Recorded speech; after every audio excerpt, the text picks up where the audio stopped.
All right, good Thursday evening, everyone. Thanks for stopping by for a check of your forecast. We got a handful of storms billowing up, so I just want to kind of cover into more detail where these storms are at, kind of what they're producing and what they're capable of. And then also want to talk about kind of what we can expect for the rest of this evening as well. So we'll kind of dive into things here probably for 10 to 20 minutes. We don't expect this to be a several hour live stream, but we are going to kind of keep you up to date with what's going on out there. And so you can see we've got a couple of storms, actually one severe warning storm there just to the south and southeast of Canyon, two cores there. You can see one really close to I-27 there, just south of the city and just south of the community. That's where you're going to have that 1-inch hail potential. It's getting real close to the interstate. Probably don't want to go punching through this one in the vehicle because you could certainly crack the windshield and cause some dings and dents in the vehicle as well if you plan on traveling down the interstate here over the next half hour or so. That storm is drifting kind of to the west slightly, and so it is encroaching into the town of Canyon. I'm sure you guys are hearing probably almost constant rumbles of thunder out there. This is a very noisy storm. It's a feisty one too. Got some winds gusting as high as 70 miles an hour right there in the heart of it, where we're going to see that microburst style collapse, where this storm falls apart once it hits the ground, that dense pocket of air.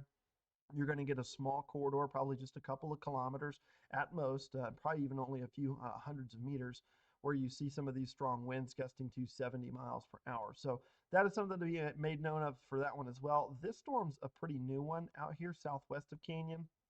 It's got a really cold cloud top on it, and so it is likely going to produce some severe wind gusts and eventually maybe even some borderline severe hail up to the size of quarters. So wouldn't be shocked if we see some additions or maybe a stretch of this severe thunderstorm warning polygon here to encompass a portion of that storm as well.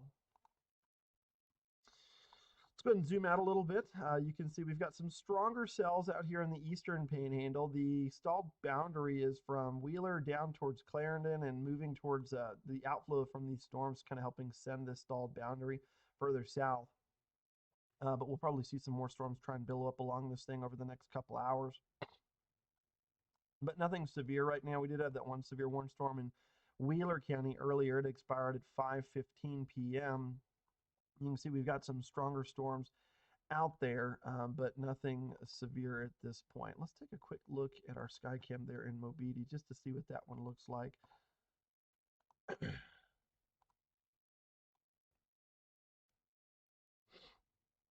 Get this thing turned around so you all can see the thunderstorm that is near Mobidi. So you can see again, there's just that sheet of white rain and maybe some small hail out there.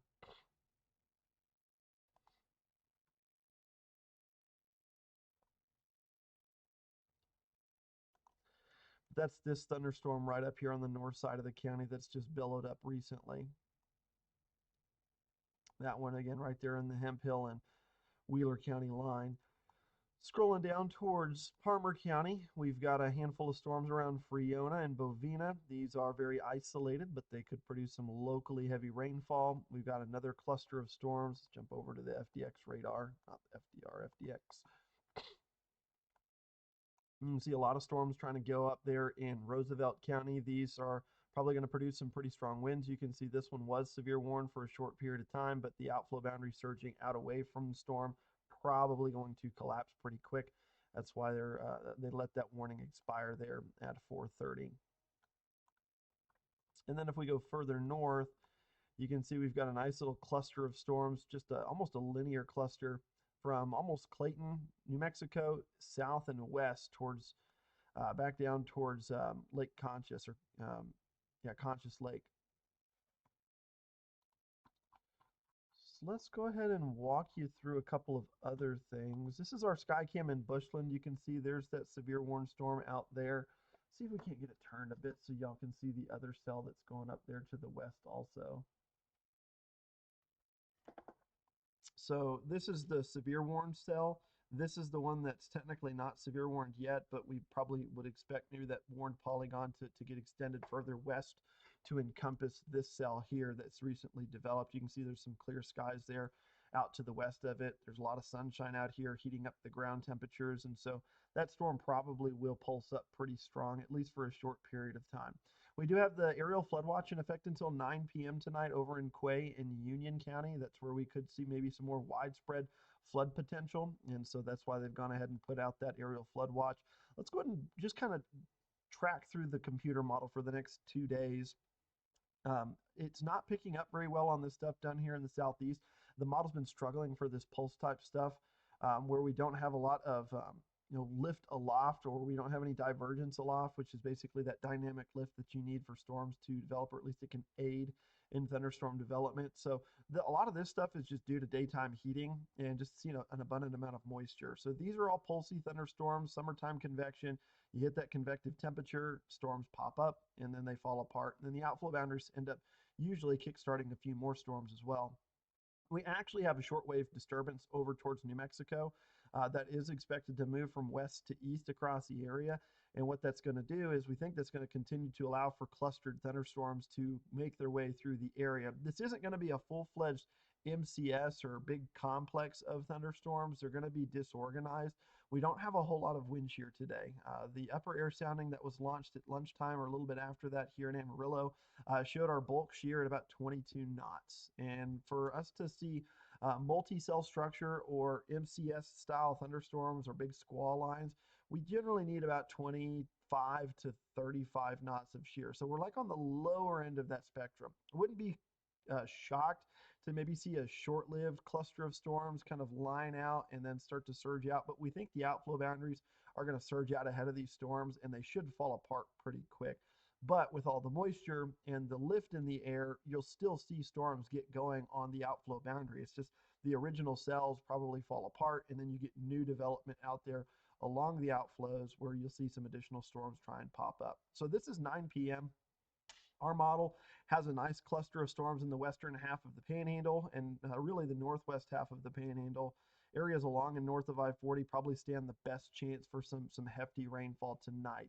By midnight, I think we're pretty well done with the severe weather potential, but we will still see, again, probably a lot of heavy rainfall from some of these storms. There's going to be pockets that pick up 1 to 2 and maybe even 3 inches worth of rainfall, and that's why that flood threat is going to be our highest concern running through the rest of this evening. Now, as we move through Friday, we're not going to rule out storms going up there near I-25, but generally speaking, the atmosphere's kind of worked over. We don't have that shortwave perturbation aloft to help enhance the storm chances. So I think maybe some pulsy cells popping up on a very isolated level will be possible, but it's not going to be for everyone. And then moving into Saturday, it'll be kind of a similar situation. That ridge of high pressure gets a little bit closer, so storms, while they'll try and get going, will probably be limited in coverage. Not expecting a whole lot of activity on Saturday afternoon. Now, here's our next weather maker. We're going to talk about this ridge real quick and then jump back over to radar. So this is heading into the weekend and early next week. You can see this high pressure just continuing to skirt west from the southeast portion of the U.S. all the way over towards the Arklatex. As it gets close, we'll see our temperatures probably inflate some. We'll likely get into the high 90s this weekend and early next week, but just notice its placement. We still get this moisture flow or return flow with the moisture from the Gulf. I would be hesitant to say we don't have rain chances next week on Monday and Tuesday. I think they're going to be very low pops, but just given how much moisture we have in the atmosphere, how we continue to see this moisture funneled into the South Plains from the Gulf of Mexico, I would not be shocked to see us have isolated thunderstorms, at least on an intermittent level, moving into the beginning of next week. And as we get further, that ridge gets placed further away from us, and we may actually get some northerly and northwesterly flow aloft. And so the Climate Prediction Center thinks that as we jump out of July and into August, we may have a slightly increased chance for above average precipitation. That has a little bit to do with some northwest flow rather than actually seeing there's that moisture return from the south and east there from the Gulf Coast. So a lot of this stuff is probably going to be from storms firing off the mountains and getting pushed into the area. Temperature-wise, looks like they think that we'll be a little bit warmer than normal. Don't have anything or any arguments against that. There's probably going to be some troughing that sets up over the Great Lakes region. That ridge is supposed to kind of skirt back up into the Canadian provinces, and we'll get some troughing out here. I wouldn't be shocked if we actually get some cooler weather to start August, just depending on where the cold front inevitably ends up. They usually get a lot further south than models suggest they do. And so this blue ball you see up here, The New England and the Great Lakes region likely to be colder than normal. It's a little bit more questionable, I think, as we get down towards Kansas and especially here in the northern panhandles. I think it's possible that we get a cold front, just a really shallow, sneaky one that models aren't picking up on, that surges down here and maybe brings us a little bit of cool weather, at least for a short burst of August. And that may be something to watch too. So here's your 7 day tracker. This is the next 7 days. Temperatures largely will be at or a bit above normal. Tomorrow's kind of the exception with that northerly wind. Should see highs in the upper 80s, maybe some lower 90s. And then we should get back up to those 90s, well into the 90s on Saturday and Sunday. Should be kind of hot heading into this weekend. So let's go ahead and jump back over to your radar. We'll show you this real quick one more time. You can see they've gone ahead and made some adjustments on that warning, as we expected they would. They expanded it actually to the east too to encompass this storm out here over Paladura Canyon. So these storms again are the ones that they're warned for. It's going to be until 6:15 p.m. It's for 1-inch hail and 60-mile-per-hour winds.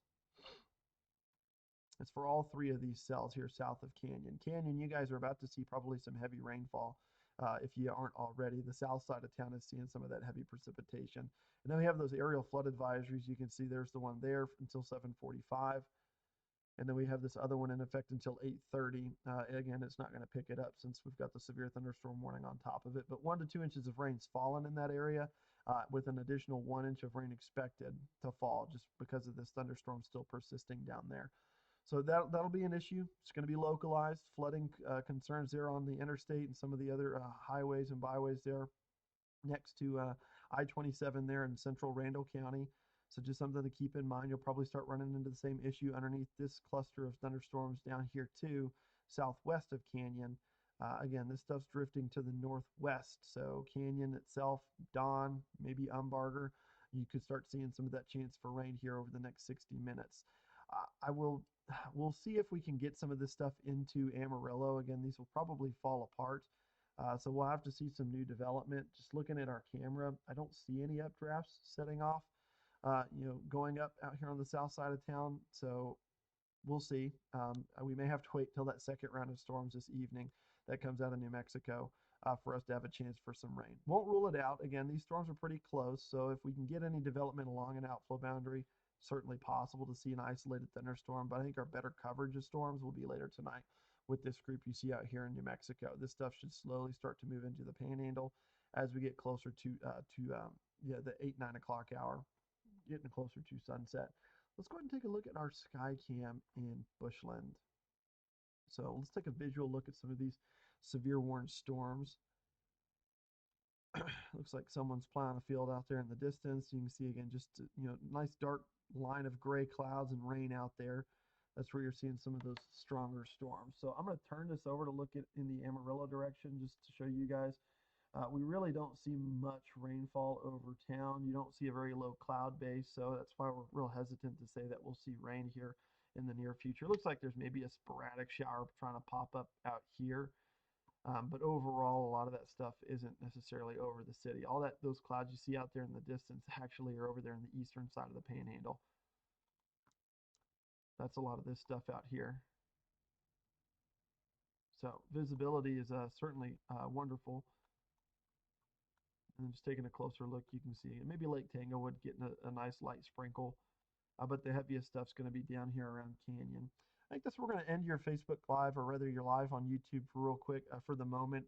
We'll probably jump back on here in a little while if we start seeing some changes in where the storms are currently located. But really down Highway 60 from Canyon to Clovis, isolated thunderstorms, and then from Canyon east to Clarendon, and then back to the northeast towards Wheelers, where we're expecting some of these storms to persist for the next couple of hours. And then we'll see a few more down here in the southeast too, where we're not, in that stabler environment. Again, the outflow boundary is also coupled with where the stalled front is going to get pushed a bit further to the south. So we'll see if this stuff persists for more than a couple of hours. I would expect maybe a better chance for storms to persist on an intermittent level down here where you've got some hotter temperatures and some better instability. I think for Amarillo, more realistically, we need to be kind of watching this stuff later tonight for our next chance of rainfall. But wouldn't rule out a storm. Just looks like it's going to be on the south side of Randall County rather than here over the Yellow City. So that's where we're going to end your live. Thank you for stopping by.